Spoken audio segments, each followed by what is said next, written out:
Joe in real life. I couldn't help but feel a little blue after yesterday's failure. The failure, of course, was inevitable. You don't jump 10 pounds every week and get to carry on like that indefinitely. It's part of the plan, even that it crumbles, but it's a little cold outside of the garage. I'm gonna head back inside. I apologize for the audio, but still, it hit me, you know? Those powerful drugs that the brain makes was cut off. And I was left feeling the lack of it. You know, I kept running these narratives like, oh, you bitched out early, you quit, yada, yada, yada. And it's like, whether I bitched out early or I bitched out late, the result's the same. The plan's the plan. So what is this? Why is this happening? You know? And we're all chasing those drugs, you know? We're all chasing the drugs the brain makes.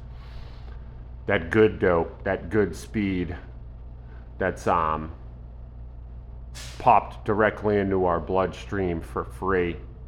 I think even if you use drugs, actual drugs, to get those feelings, you're still high on the drugs your brain makes. I know I am, you know? And it's in these moments that I know that I'm an addict in the purest sense. Like once the supply cuts off, I begin feeling like antsy, itchy, anxious. I want to go into something else immediately. I want to start another dopamine climb. And man, that's not good. That's not good for me at all. It took me a little while to sort it out this morning. It's early here. It's still dark outside. And you know, I stuck to the plan. I did my usual warm up. I did some handstands and some hanging. And then I hit my deadlifts. And this is very light deadlifting for me. So I think I did a set of 5 with 135, 155, and 175. Just to be clear on this, I could deadlift 205 for 5s pretty easily, probably 225. So this is a slow build.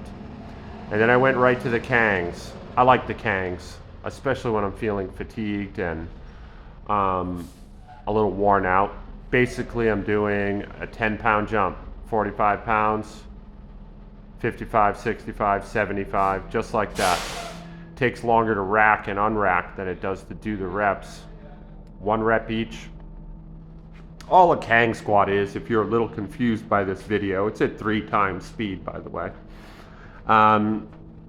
It's a good morning, and then you drop right in your lowest squat. And then you pop up. You can pop up with a reverse good morning, or you can pop up regular. It doesn't really matter. I like to mix it up, do a little bit of both.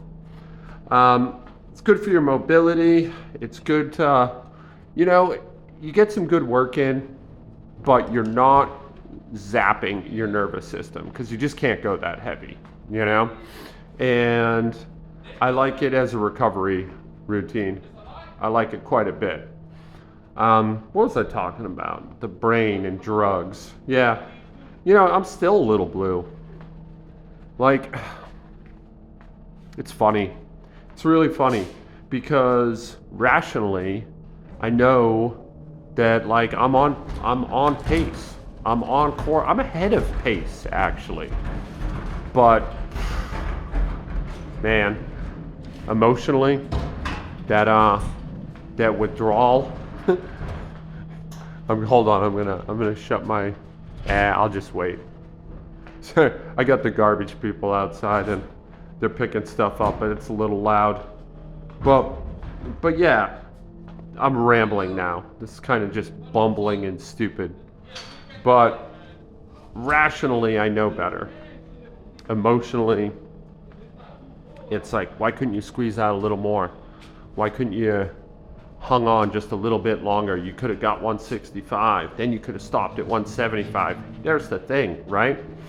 I got to 175, it would be the same script. And I'd be in worse shape. and in worse company with myself, you know? Like, I guess part of me wishes I didn't have to fight this guy so hard, you know? I am an addict. I'm a proper addict, alcoholic, drug addict in recovery. And I know about these scripts. I know about these narratives and how ultimately powerless you are against them. I'm doing my work, of course, to try and put them to bed, but I'd also be lying if I said they ever subside. And worse than subsiding, once you recognize them, once you see them in the world, you see them everywhere. You realize it isn't just that chemical, it's everything. I'm playing this game, Super Mario Brothership, that I bought for my kids for Christmas. Neither of my kids are playing it.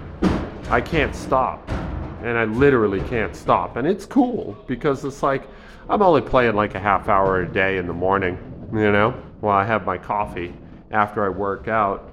Like, it's not like I'm off the rails for Brothership or anything like that, but like, I can't stop, you know? That's fucking crazy feeling. Even as I'm recording this audio file, I'm looking forward to it right now. I'm like, you gotta wrap this up, get upstairs and get on your game. You know, Princess Peach is waiting. You got business. You got business on that screen.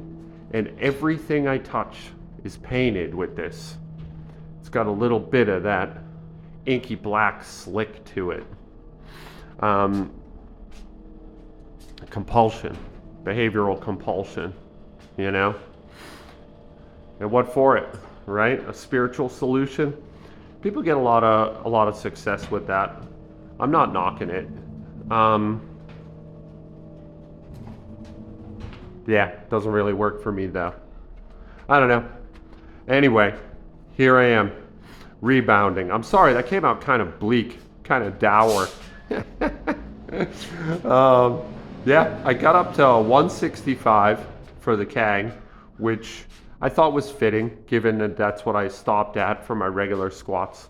Tomorrow I'm going to do some wide stance squats to a box, and then I think I'm going to go for a heavy single for the rest of the week. And yeah, man, I should feel good about that, you know, but I just keep thinking about those sixes.